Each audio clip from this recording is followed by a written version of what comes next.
dağ sayır. Dağlar yerin mıyıqıdır depe ödün dağ sayır.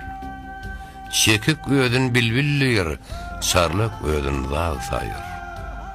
Kimlik eyle, kemal var. Menlik etme, zuval var. Her başta bir hıyal var. Kul ödün iyi sayır. Gücünnün, kuvatından, dünyanın novatundan, bir kişi ızzatından bedatal ödün beg sayır.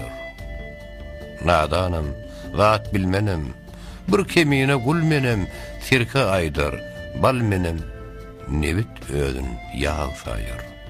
Habar alsan bir ödün kim saymaz dögdün, öz yanına bedögdün, eşe ödün yeg sayır.